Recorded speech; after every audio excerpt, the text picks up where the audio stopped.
생명을 부인케 해. 우주여 더욱 그리소서. 생명 면류관 얻기까지 달콤한 이름 사랑하리. 오늘 생명을 부인케 해. 우주여 더욱 그리소서. 생명 면류관 얻기까지.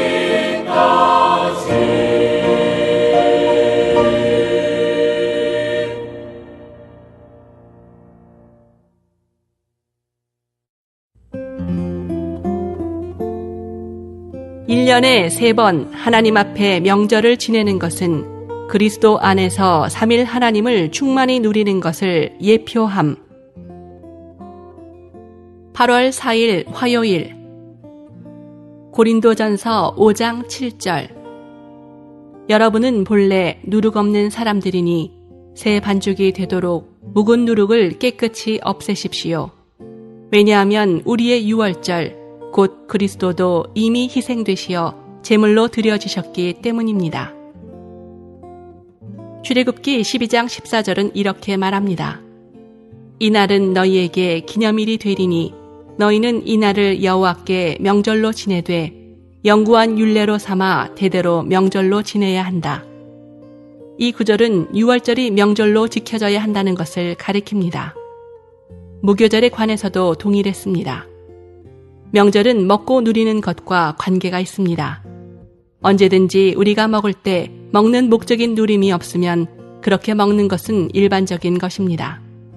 그러나 우리가 누림을 위해 먹을 때 그것은 잔치가 됩니다. 예를 들어 우리는 매일 아침, 점심, 저녁을 어떤 특별한 누림 없이 먹을 수 있습니다. 그러나 때때로 우리는 함께 모여서 잔치를 합니다. 그러한 때에 우리가 먹는 것은 누림을 목적으로 하는 것입니다. 유월절을 먹는 것은 누림을 위한 것이었기 때문에 유월절로 명명되었습니다. 구원받았을 때 우리는 유월절 잔치를 누렸습니다. 그러나 이 명절은 즉시 무교절로 계속되어야 합니다. 이것은 그리스도인의 누림이 끊어지지 말아야 한다는 것을 가리킵니다. 그러나 많은 그리스도인들의 체험에 있어서 유월절에 이어 무교절이 뒤따르지 않습니다. 회심했을 때 그들은 기쁨이 충만했었습니다. 그러나 이 누림은 지속되지 않았습니다. 이는 그들이 무교절을 지키지 않았기 때문입니다. 이것은 그들이 그들의 죄 있는 삶을 처리하지 않았다는 것을 의미합니다. 오히려 그들은 남아있는 드러난 누룩을 허용했습니다. 그들은 드러난 죄를 처리하지 않았습니다. 이러한 이유로 많은 그리스도인들이 무교절을 지키지 않습니다. 주님을 영접하여 구원을 받은 후에 우리는 죄를 처리함으로 우리의 누림을 지속해야 합니다. 이것은 단지 하루만이 아니라 7일 동안 지속되어야 합니다. 이것은 우리의 전 생애에 걸쳐서 지속되어야 한다는 것을 의미합니다. 구원받은 후에 우리의 전 생애가 무교절이 되어야 합니다. 이것이 고린도전서 5장에 있는 바울의 관념입니다. 7절에서 바울은 이렇게 말합니다. 여러분은 본래 누룩 없는 사람들이니 새 반죽이 되도록 묵은 누룩을 깨끗이 없애십시오. 왜냐하면 우리의 유월절 곧 그리스도도 이미 희생되시어 제물로 드려지셨기 때문입니다. 8절에서 그는 계속하여 우리에게 이렇게 말합니다. 그러므로 우리가 그 명절을 묵은 누룩이나 악독하고 사악한 누룩으로 지키지 말고 순수와 진실의 무교병으로 지킵시다. 날마다 우리는 무교절을 지킬 필요가 있습니다. 우리는 주님을 뵐 때까지 우리 그리스도인의 노정에서 이 명절을 지켜야 합니다. 어떤 죄든 드러난 것을 처리하기를 거절하는 순간 우리는 더 이상 무교절을 지키지 못합니다. 이것은 우리가 이 명절에 대한 누림을 잃어버린다는 것을 의미합니다. 죄를 묵인하는 것은 누림의 손실을 야기합니다. 반대로 나타나거나 드러난 죄를 더 처리할수록 우리는 더 많은 누림을 갖습니다. 이것이 무교절을 지키는 것입니다.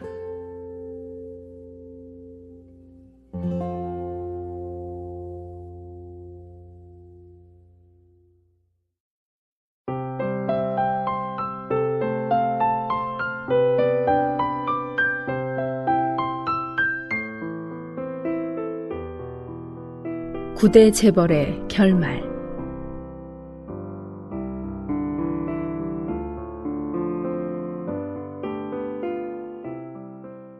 1923년 시카고 해변의 한 호텔에서 세계적으로 중대한 금융회의가 열렸습니다. 참석한 사람들 중에는 세계적으로 유명한 9대 재벌이 있었습니다. 하나, 세계 최대 철강업 사장. 둘, 세계 최대 유통업 사장. 셋, 세계 최대 가스회사 사장. 넷, 세계 최대 식품회사 사장. 다섯, 뉴욕 증권거래소 사장. 여섯, 미국 내각 강요 중 한 명. 일곱, 세계 최대 민영회사 사장. 여덟, 뉴욕 윌스트리트 최대 재벌 중에 한 명. 아홉, 국제은행 사장이었습니다.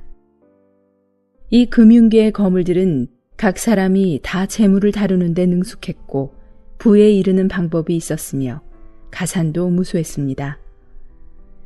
그들은 이치대로라면 세상에서 가장 행복한 사람들이어야 했습니다.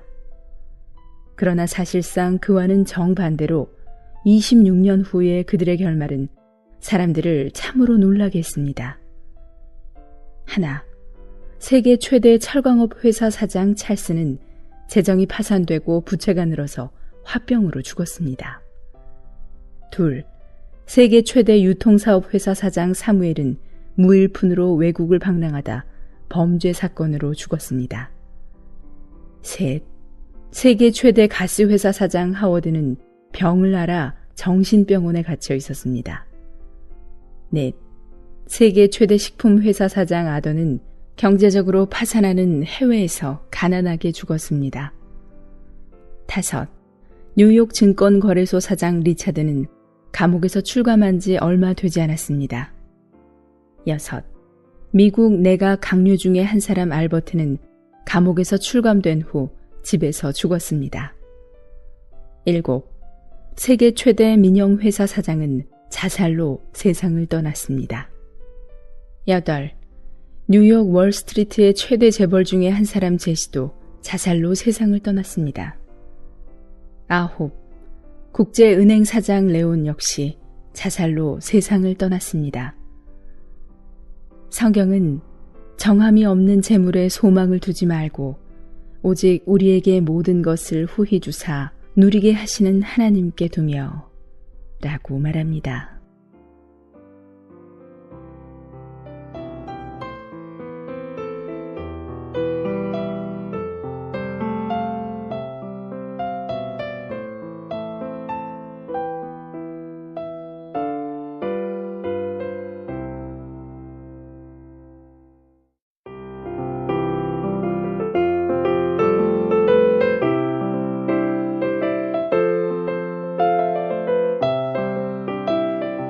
사람이 살면서 겪는 사춘기 아이들의 방황, 가정에서 배우자와의 충돌, 직장 동료와의 갈등, 이 모든 어려움의 해결책은 무엇이라 생각하십니까? 이 모든 문제는 그들이 처한 환경에 있지 않고 그들 자신의 인성과 성격에 있습니다. 30가지 성격의 양성을 통해 아름다운 성격으로 조성되길 바랍니다. 성격 30가지, 그 19번째, 꾸준함. 꾸준함은 오랫동안 유지되고 계속적으로 전진하여 목표에 도달한다는 뜻입니다. 이것은 마치 빌립보서 3장에서 바울이 그리스도를 가장 충만한 정도까지 얻기 위하여 나는 오직 한 가지 일만을 합니다. 즉, 뒤에 있는 것들은 잊어버리고 앞에 있는 것들을 향하여 힘을 다해 수고함으로써 나에게 주실 상을 위하여 표대를 향해 달려가고 있습니다. 라고 말한 것과 같습니다. 꾸준함은 또한 크게 되고 빨리 되는 것을 탐내지 않는 것입니다. 옛말에 한 방울 한 방울의 물이 돌을 뚫는다고 했습니다. 이 의미는 무언가를 급히 완성하거나 즉시 효과를 보기를 바라지 않고 꾸준히 지속하는 것입니다. 좋은 것일수록 마지막까지 남게 됩니다.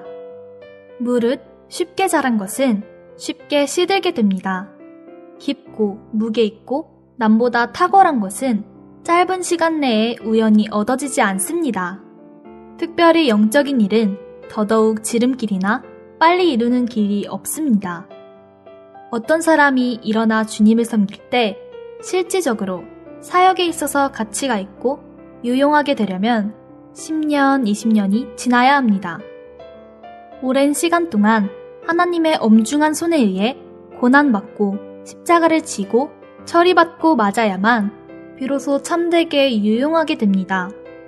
그러므로 경건을 훈련하고 영을 훈련하는 것과 은사를 훈련하는 것은 반드시 오랫동안 유지되고 계속적으로 해야만 성공할 수 있습니다. 마치 구약의 모세가 40년 동안 미디안 광야에 머물며 기꺼이 주님의 훈련을 받음으로 하나님의 백성들을 이집트의 노예 상태에서 벗어나도록 이끌어 하나님의 목적을 성취한 것과 같습니다. 따라서 꾸준함이 없고 오래 지속할 수 없다면 가치 있는 일을 이룰 수 없습니다.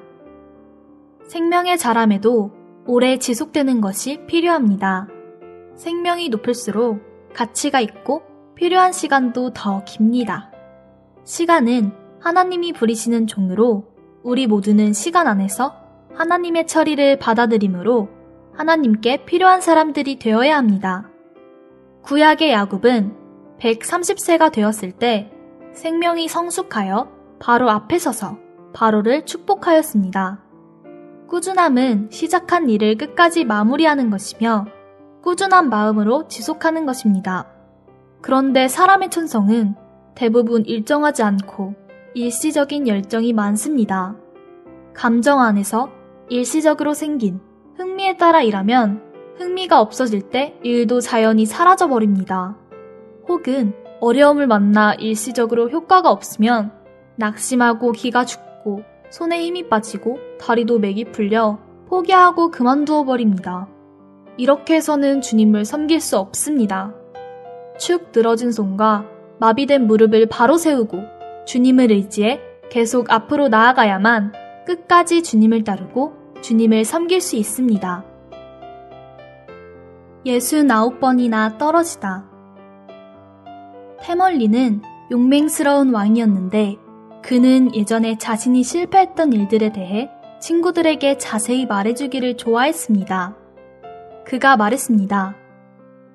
한 번은 내가 적에게 쫓기는 중이었는데 숨을 곳을 찾다가 없어서 할 수 없이 다 허물어져 가는 집에 들어가 몸을 숨기게 되었지. 거기서 혼자 몇 시간을 쭈그리고 앉아 있었어. 그때는 너무 낙담한 나머지 더 이상 앞으로 일어날 일에 대해 맞설 기력과 용기가 없었지. 한참을 절망하고 있을 때 우연찮게도 조그마한 개미 한 마리가 자기 몸집보다 몇 배나 큰 나다를 짊어지고서 벽을 따라 위로 기어가려고 애쓰는 모습을 보게 되었네. 개미는 여러 번 떨어졌지만 계속하여 올라갔지. 개미가 떨어진 횟수를 세어보니 무려 69번이나 되었어. 하지만 개미는 낙심하지 않았어. 70번째가 되었을 때에야 비로소 높은 벽 꼭대기에 오르게 되었지. 이것이 나를 깨우치고 격려하여 나는 일생토록 이 교훈을 잊지 않게 되었네. 본 내용은 성격 양성 시리즈에서 발췌한 것입니다.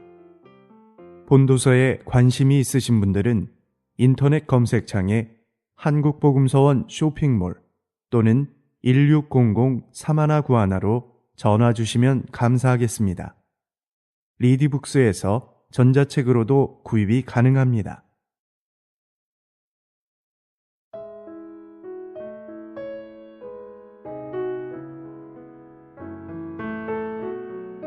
이 찬송은 손실로 유익을 얻는 십자가의 길을 말합니다. 십자가의 길은 자아가 끝나고 하나님을 나타내는 길이며 손실을 통해 유익을 얻는 길입니다. 그 길의 결과는 비록 내가 끝나지만 다른 이에게 유익을 줍니다. 이 찬송의 작시자 워치만니는 실로 손실을 당함으로 유익을 얻은 산 증인입니다. 그가 이렇게 될 수 있었던 것은 그의 일생 동안 그를 도왔던 많은 사람들이 있었기 때문입니다. 그는 이렇게 함으로 주님의 본을 따랐습니다. 이사야 53장 5절부터 8절까지는 이렇게 말합니다. 그가 찔림은 우리의 허물을 인함이요 그가 상함은 우리의 죄악을 인함이라. 그가 징계를 받음으로 우리가 평화를 누리고 그가 채찍에 맞음으로 우리가 나음을 입었도다. 참으로 생명의 길을 가고자 하고 생명 안에서 진보하며 주님께 유용하게 되고자 하는 사람은 반드시 이 길을 취해야 합니다. 이 길은 무엇을 얻는 길이 아니라 주님을 위해 모든 것을 잃는 것입니다. 작시자는 1절에서 파수의 필요성을 언급합니다. 감람이 부서지지 않고 그 기름 못 내며 포도 눌러 짜지 않고 술로 변케 못하네. 나드 기름 내지 않고 그 향기 못 풍겨. 우리는 기름을 얻어 다른 이를 공급하기 원하지만 부서지기를 싫어하고 포도주로 다른 이를 기쁘게 하고자 하지만 눌러 짜지는 것을 거절합니다. 이것은 주님께서 우리에게 위해 안배하신 환경을 우리가 어떻게 대하는가에서 볼 수 있습니다. 대부분의 사람들은 환경에서 주님이 조금 요구하면 노라고 말합니다. 우리가 나드의 향을 품기려면 반드시 기름을 내야 합니다. 작시자는 여기서 자신에게 묻고 있습니다. 주여, 이 몸 또한 귀한 상처 받았습니까? 주님의 빛이 없다면 우리는 자신을 알 수 없습니다. 주님의 뜻은 우리가 고난받는 것이 아닙니다. 오히려 그 고난을 통해 우리가 그분의 생명을 살아내고 그분을 표현하는 것입니다. 그러나 그분의 생명을 온전히 순종하지 않기 때문에 때로 주님은 환경을 통해 우리를 징계하십니다. 이것을 안 작시인은 2절에서 이렇게 말합니다. 주가 내 맘주를 퉁겨 음악 내렵니까? 귀한 음악 얻기 위해 매 맞아야 합니까? 내가 꺾어질 때 겨우 그 사랑합니까? 주와 친근해진다면 손에 무섭지 않네. 고난은 가면을 쓰고 오신 하나님이라고 말한 주님의 종이 있습니다. 하나님만 받아들이고 고난을 거절한다면 그 사람은 생명을 다른 이에게 줄 수 없고 다른 이들에게 참 유익을 줄 수 없습니다. 이제 3절에 와서 작시자는 자신의 아픔과 고통보다도 주님의 기쁨을 더 생각하는 단계를 말합니다. 항상 나를 보류하니 부끄럽습니다. 전에 주의 깎는 손길 마지못해 받았네. 지금 주 기뻐하시면 어떤 대가라도 나의 느낌 어떻든지 주만 위에 따르리. 그는 이제 주님의 요구에 자신을 보류하고 주님의 깎는 손길을 마지못해 받은 것을 이제 마음 아파합니다. 주님을 위한 것이라면, 주님이 기뻐하신다면 이제 어떤 대가도 두려워하지 않게 됩니다. 4절은 이런 느낌이 이어집니다. 내가 주와 모든 고락 상통치 못하면 지금 주님 위에 나는 멍에 매기 원하네. 주여, 나의 온 마음이 어떤 손해라도 주여 기쁨 영광 위에 잃고 따르렵니다. 주와 모든 고락을 상통한다는 것을 기쁠 때 슬플 때나 주님과 하나 된다는 것을 말합니다. 대부분의 사람들은 주님과 기쁨을 함께 하고자 하지만 고난은 함께 하려고 하지 않을 것입니다. 그러나 진정 주님을 따르는 사람은 기쁨뿐 아니라 그의 몸된 교회를 위하여 그리스도의 남은 고난을 자기 육체에 채웁니다. 고난을 이기는 길은 견디는 것이 아니라 찬미하는 것입니다. 5절은 찬미하고 찬미할 때 그 찬미 달콤해. 찬미하며 눈물 나도 달콤한 맛 더 깊네. 주의 기뻐하심보다 더 귀함 없으니 주여 오직 내 기도는 주님 얻기 원하네 라고 말합니다. 그렇습니다. 고난이 다 지나간 후에 찬미하는 것은 누구나 할 수 있습니다. 그러나 우리가 고난 속에서, 심지어 고난이 지나가기 전에 찬미할 수 있는 것은 주님이 무엇을 원하는지 알기 때문입니다. 주님의 기뻐하심은 우리가 무엇을 이루고 무엇을 얻는 것이 아닙니다. 그분은 우리가 그분 자신만을 얻기 원하십니다. 맞을 적마다 참 유익 있네. 주님 자신 얻기 위해 거둬가기 원하네. 이것은 우리에게 임하는 모든 환경이 우리에게 유익하다는 것을 말합니다. 원문은 주님이 거둬가신 것을 주님 자신으로 대신해 주소서로 되어 있습니다. 주님은 우리에 있는 합당하지 않은 것을 거두어 가기 원하십니다. 그리고 그 부분을 그분 자신으로 채우고 대신하십니다. 이것이 하나님께서 고난을 주신 목적이요, 환경을 통해 우리를 다루시는 목적입니다.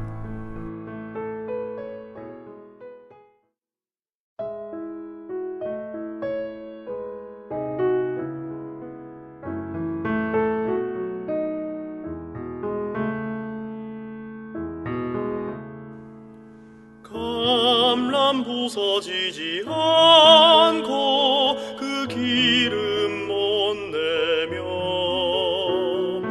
포도 눌러 짜지 않고 술로 변케 못하네. 나드 기름 내지 않고 그 향기 못 풍겨. 주여 이 몸 또한 귀한 상처 받았습니까? 맞을 적마다 참 유익 있네. 주님 자신 얻기 위해 거둬가기 원하네. 주가 내 맘 주를 퉁겨 음악 내렵니까? 귀한 음악 얻기 위해 매 맞아야 합니까? 내가 꺾어질 때 겨우 그 사랑합니까? 주와 친근해진다면 손에 무섭지 않네. 맞을 적마다 참 유익 있네. 주님 자신 얻기 위해 거둬가기 원하네. 항상 나를 보류하니 부끄럽습니다. 전에 주의 깎는 선길 마지 못해 받았네. 지금 주 기뻐하시면 어떤 대가라도 나의 느낌 어떻든지 주만 위해 따르리. 맞을 적마다 참 유익 있네. 주님 자신 얻기 위해 거둬가기 원하네.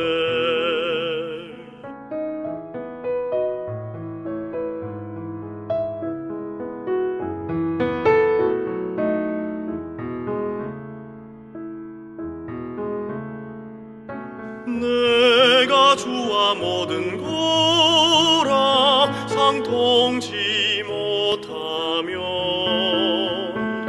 지금 주님 위해 나는 멍에 매기 원하네. 주여 나의 온 마음이 어떤 손해라도 기쁨 영광 위에 잃고 따르렵니다. 맞을 적마다 참 유익있네. 주님 자신 얻기 위해 걷어가기 원하네. 찬미하고 찬미할 때 그 찬미 달콤해. 찬미하며 눈물 나도 달콤한 맛 더 깊네. 주의 기뻐하심보다 더 귀함 없으니 오직 내 기도는 주님 얻기 원하네. 맞을 적마다 참 유익있네. 주님 자신 얻기 위해 걷어가기 원하네.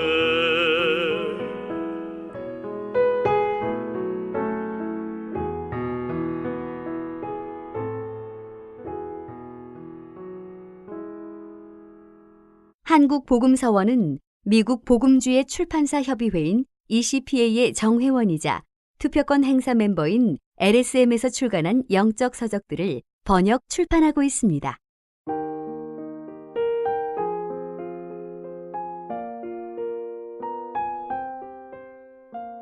주님의 기쁨을 구하라. 갈라디아서 1장 6절부터 10절. 그리스도의 은혜로 너희를 부르신 이를 이같이 속히 떠나 다른 복음 쫓는 것을 내가 이상히 여기노라. 다른 복음은 없나니 다만 어떤 사람들이 너희를 요란케 하여 그리스도의 복음을 변하려 함이라. 그러나 우리나 혹 하늘로부터 온 천사라도 우리가 너희에게 전한 복음 위에 다른 복음을 전하면 저주를 받을지어다. 우리가 전에 말하였거니와 내가 지금 다시 말하노니 만일 누구든지 너희의 받은 것 위에 다른 복음을 전하면 저주를 받을지어다. 이제 내가 사람들에게 좋게 하랴. 하나님께 좋게 하랴. 사람들에게 기쁨을 구하랴. 내가 지금까지 사람의 기쁨을 구하는 것이었다면 그리스도의 종이 아니니라. 골로새서 2장 4절. 내가 이것을 말함은 아무도 공교한 말로 너희를 속이지 못하게 하려 함이니. 고린도 후서 5장 9절. 그런즉 우리는 거하든지 떠나든지 주를 기쁘시게 하는 자 되기를 힘쓰노라. 하나님의 종이 지녀야 할 한 가지 기본적인 태도는 곧 주님의 기쁨을 구하는 것입니다. 갈라디아서 1장 10절에서 바울은 내가 사람들에게 기쁨을 구하랴. 내가 지금까지 사람의 기쁨을 구하는 것이었다면 그리스도의 종이 아니니라 라고 말했습니다. 바울의 이 말은 한면으로는 갈라디아 성도들이 바울이 전한 복음을 그같이 속히 떠났기 때문에 그의 마음이 몹시 아픈 것을 나타내고 또 한면으로는 주님을 향한 그의 엄숙한 태도를 나타냅니다. 바울이 처음에 갈라디아에 가서 복음을 전할 때 그는 그들에게 주님의 구원은 은혜로 말미암아 믿음으로 받는 것이요 율법의 행위로 된 것이 아님을 말했습니다. 그때 많은 사람들이 주님을 믿었고 또한 그들은 바울을 매우 사랑했습니다. 그들은 자기의 눈이라도 빼어 바울에게 주기를 원할 정도였습니다. 그러나 그 후에 어떤 무리가 들어와서 갈라디아 사람들에게 말하기를 단순히 믿음이나 은혜로만은 부족하니 율법을 지켜야 한다고 했습니다. 그러므로 바울은 여기에서 그들에게 엄숙하게 그러나 우리나 혹 하늘로부터 온 천사라도 우리가 너희에게 전한 복음 위에 다른 복음을 전하면 저주를 받을지어다 라고 말했습니다. 갈라디아 사람들이 그 무리들에게 깊이 미혹되어 바울이 이 복음의 진리에 대해 변론할 때 그들은 바울에 대해 불만을 품었습니다. 그러므로 바울은 이제 내가 사람들에게 좋게 하랴 하나님께 좋게 하랴 내가 너희에게 참된 말을 함으로 원수가 되었느냐 라고 말했습니다. 형제 자매여, 하나님의 종이 지녀야 할 기본적인 태도는 하나님의 기쁨을 구하는 것입니다. 만일 바울이 여기에서 조금이라도 양보하여 구원은 믿음으로 받지만 율법도 필요하고 자신의 행위도 필요하다는 것에 동의하면서 주님의 복음의 진리를 절대적으로 지키지 않았다면 갈라디아 사람들의 기쁨을 얻었을 것이고 여전히 그들의 환영을 받을 수 있었을 것이며 대가를 지불할 필요도 없었을 것입니다.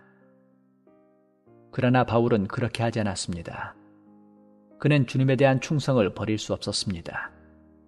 그는 인정에 얽매이지 않고 엄히 꾸짖었습니다. 어리석도다. 갈라디아 사람들아.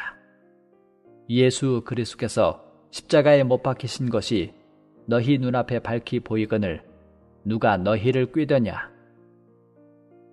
율법 안에서 의롭다함을 얻으려 하는 너희는 그리스도에게서 끊어지고 은혜에서 떨어진 자로다. 바울의 이러한 태도는 하나님의 모든 종들이 마땅히 지녀야 할 태도입니다. 그러면 어떠한 사람이 하나님의 종입니까? 많은 사람들이 복음 전하는 사람이나 설교하는 사람만이 하나님의 종이고 다른 성도들은 하나님의 종이 아니라고 생각합니다. 그러나 성경은 어떻게 말합니까?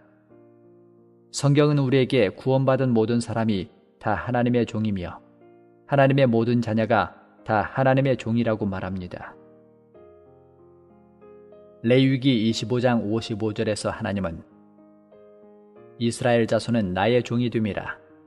그들은 내가 애굽 땅에서 인도하여 낸 나의 종이요 나는 너희 하나님 여호와니라 라고 말씀하십니다. 여기에서 이스라엘 사람이고 하나님께서 애굽에서 이끌어 내오신 사람이라면 하나님의 종이라고 분명하게 말합니다.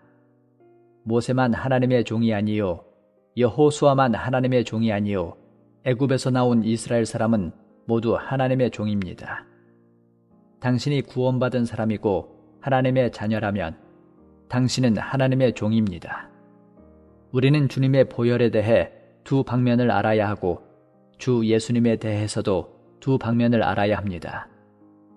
주님의 피는 우리의 죄를 깨끗하게 했고 또 주님의 피로 우리를 사셨습니다. 주 예수님은 우리의 구주이실 뿐 아니라 우리의 주인이십니다. 예수님은 우리의 주인이요 우리는 그분의 종이요 우리는 그분의 피로 사온 자라는 것을 알아야 합니다. 우리는 우리에 대한 주님의 권위를 철저히 알아야 하고 그를 위하여 살아야 합니다. 누구든지 십자가의 사랑을 참으로 보았다면 조금이라도 주님을 사랑하는 마음이 있을 것입니다. 참으로 주님을 사랑하는 사람이라면 주님의 기쁨을 구하는 구체적인 표시가 있을 것입니다. 왜 어떤 그리스도인은 주님을 기쁘시게 해드리지 못합니까? 가장 큰 이유는 곧 그가 사람의 영광을 하나님의 영광보다 더 사랑하기 때문입니다. 요한복음 12장은 그 당시 관원 중에 주님을 믿는 사람이 많았지만 드러나게 말하지 못한 것은 바리새인들에게 출회를 당할까 봐 두려워했기 때문이라고 우리에게 보여줍니다. 그들은 공개적인 그리스도인이 될 용기가 없었습니다. 그들의 병은 곧 사람의 영광을 하나님의 영광보다 더 사랑한 것이었습니다. 형제 자매여, 우리가 이러한 상태에 있지 않습니까?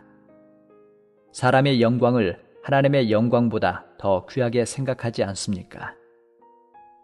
어떤 그리스도인은 주님의 이름도 공개적으로 부르지 못하고 자기가 그리스도인인 것도 공개하지 못하고 식사 시간에 감사 기도도 하지 못하고 기도 생활도 오랫동안 하지 않았고 성경 읽는 생활도 오랫동안 하지 않았고 집회도 오랫동안 참석하지 못했습니다. 무엇 때문입니까?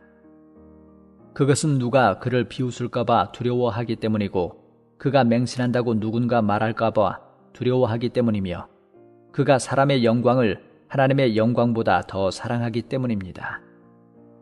형제 자매여, 당신이 진정으로 주님을 사랑한다면 당신에게는 주님을 기쁘시게 해드리려는 마음이 있을 것입니다.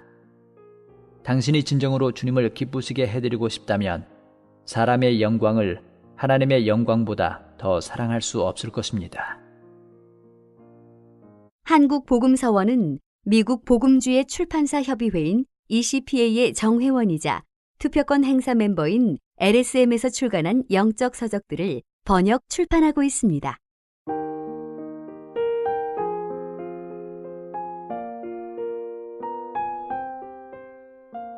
주님의 기쁨을 구하라. 주님의 기쁨을 구하는 그리스도인, 주님을 향해 충성하는 그리스도인은 주님의 진리에 대해서도 충성을 다합니다. 바울은 진리를 견고하게 지키기 위해서 사람들의 반대를 꺼리지 않았습니다. 그는 내가 너희에게 진리를 말함으로 원수가 되었느냐 라고 말했습니다. 사람들에게 어려움을 당할지라도 그는 진리를 굳게 세웠습니다. 그가 희생을 당할지언정 진리를 희생시킬 수 없었습니다. 자신이 손실을 당할지언정 진리로 손실을 당하게 할 수 없었던 것입니다. 과거에 많은 그리스도인들이 주님을 기쁘시게 하기 위해 모든 일을 성경적으로 하기 위해 어떤 대가라도 지불했습니다. 어떤 일이든지 성경적이면 받아들이고 비성경적인 것은 거절해 왔습니다. 형제 자매여, 만일 당신이 진리에 대해 조금이라도 양보한다면 당신은 사람들의 공격을 덜 받고 사람들의 조롱을 덜 받을 것입니다. 그러나 당신이 진리를 위해 굳게 설 때 그 어려움은 피할 수 없을 것이고 대가를 치르지 않을 수 없을 것입니다. 전에 어떤 형제가 성경 안에 있는 침례의 의미를 발견하고 침례를 받고자 했습니다. 그러나 그의 부친은 찬성하지 않았습니다. 그때 그의 마음속에서는 큰 전쟁이 일어났습니다. 그가 침례를 받으면 부친의 마음이 상하게 되고 침례를 받지 않으면 주님의 말씀에 충성하지 못하게 되는 것입니다. 그가 잠자리에 누워 이리저리 뒤척이며 번민할 때 주님은 그에게 아비나 어미를 나보다 더 사랑하는 자는 내게 합당치 아니하다 라는 말씀을 주셨습니다. 여기에서 그는 대가의 문제에 당면하게 된 것입니다. 부모의 기쁨을 구할 것인가? 하나님의 기쁨을 구할 것인가? 주님께 감사를 드립시다. 주님의 사랑이 그를 얻었습니다. 결국 그는 침례를 받았던 것입니다. 이 형제의 일은 주님의 기쁨을 구하려면 주님의 진리에 절대적으로 순복하는 마음이 있어야 함을 설명합니다. 바울이 만일 그때 갈라디아 성도들과 조금이라도 타협하거나 조금이라도 융화되거나 진리에 대해 절대적이지 않고 몇 마디만 바꾸어 말했어도 갈라디아 사람들의 환영을 받았을 것입니다. 그러나 바울은 이미 대가를 지불하고 이제 내가 사람들에게 좋게 하랴, 하나님께 좋게 하랴, 사람들에게 기쁨을 구하랴. 내가 지금까지 사람의 기쁨을 구하는 것이었다면 그리스도의 종이 아니니라 라고 선언했습니다. 바울은 그들의 원수가 될지라도 그들에게 진리를 밝히지 않을 수 없었던 것입니다. 잠언 23장 23절은 진리를 사고서 팔지 말며 지혜와 훈계와 명철도 그리할지니라 라고 말합니다. 진리는 사는 것이요 대가를 지불해야 하는 것입니다. 당신이 주님의 기쁨을 구하고 진리에 굳게 서려 한다면 대가를 지불해야 합니다. 당신이 만일 진리가 무엇인지를 분명히 깨달았다면 절대적으로 순복해야 합니다. 많은 그리스도인들이 사람의 기쁨만을 구하고 대가를 지불하지 않습니다. 그러므로 진리가 흐려지는 것입니다. 형제 자매여, 진리는 다만 사는 것이요 팔아서는 안 됩니다. 또한 진리는 변질시켜서는 안 됩니다. 진리는 집의 기둥과도 같은 것입니다. 창문은 작은 것을 크게 할 수도 있고 큰 것을 작게 할 수도 있지만 기둥은 그렇게 할 수 없습니다. 기둥은 한치도 이동시킬 수 없으며 한치도 높일 수도 낮출 수도 없습니다. 또 한치도 구부릴 수 없습니다. 바꿔 말해서 진리는 절대로 변할 수 없습니다. 우리가 진리에 대해 대가를 지불하지 못하고 순복하지 못할 때 우리가 자신을 정죄하고 자신의 약함을 인정한다 해도 절대로 자신의 그러한 이유를 핑계로 우리의 이해관계를 핑계로 진리를 한치라도 낮출 수 없습니다. 이러한 일은 하나님 앞에 엄중한 책임을 져야 합니다. 형제자매여, 우리가 이미 본 바와 같이 하나님의 자녀는 모두 하나님의 종입니다. 주님의 말씀은 종은 주인보다 크지 못하다는 것을 우리에게 알려줍니다. 우리 주님께서 이 땅에서 걸어가신 길을 우리도 걸어가야 합니다. 그분께서 이 땅에서 받은 모든 것을 우리도 받아야 합니다. 우리가 우리 자신을 주님의 종이라고 인정한다면 우리는 마땅히 주님의 기쁨을 구하는 기본적인 태도를 지녀야 합니다. 이 문제를 해결하지 않는다면 당신은 언젠가 이 길을 갈 수 없을 것입니다. 얼마나 많은 사람들이 사람의 영광을 하나님의 영광보다 더 사랑함으로 이 길에서 넘어졌는지 모릅니다. 형제 자매여, 사람의 영광에 대한 문제는 우리의 깊은 곳에 배어 있습니다. 수없이 훈련하고 수없이 다름을 받은 후에야 비로소 우리 속에서 뽑아버릴 수 있는 것입니다. 사람이 선악과를 먹은 후 사람의 영광에 대한 기본적인 문제가 사람에게 생겼습니다. 우리에게는 모두 자기의 보좌가 있습니다. 이 보좌는 사람의 영광 위에 세워진 것입니다. 우리가 주님의 충성된 종이 되려면 반드시 우리 자신의 보좌에서 내려와야 합니다. 그렇지 않으면 우리 주님을 섬길 수 없습니다. 히브리서 12장 2절은 주 예수님께서 부끄러움을 개의치 아니하시고 십자가를 택하신 것을 우리에게 알려줍니다. 형제 자매여, 십자가는 죽는 것일 뿐 아니라 부끄러움을 당하는 것입니다. 십자가가 우리를 깨뜨렸을 때 나타나는 분명한 증거는 바로 부끄러움을 당하는 것을 두려워하지 않는 것입니다. 많은 그리스도인의 실패는 곧 부끄러움 당하는 것을 두려워하고 사람의 영광을 사랑하여 자기의 보좌에서 내려오지 않는 데 있습니다. 형제 자매여, 우리는 자신을 태어날 때부터 겸손하고 온유한 사람이라고 생각해서는 안 됩니다. 우리 사람은 얼마나 교만한지 알 수 없습니다.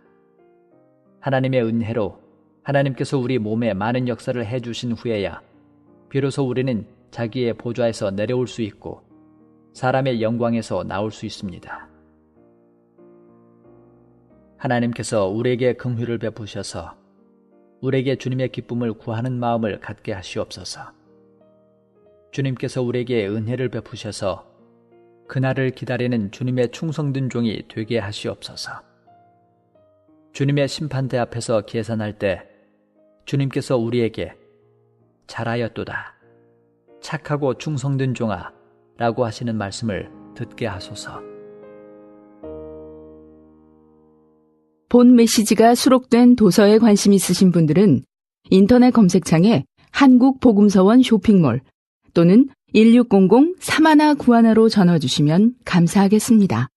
리디북스에서 전자책으로도 구입이 가능합니다.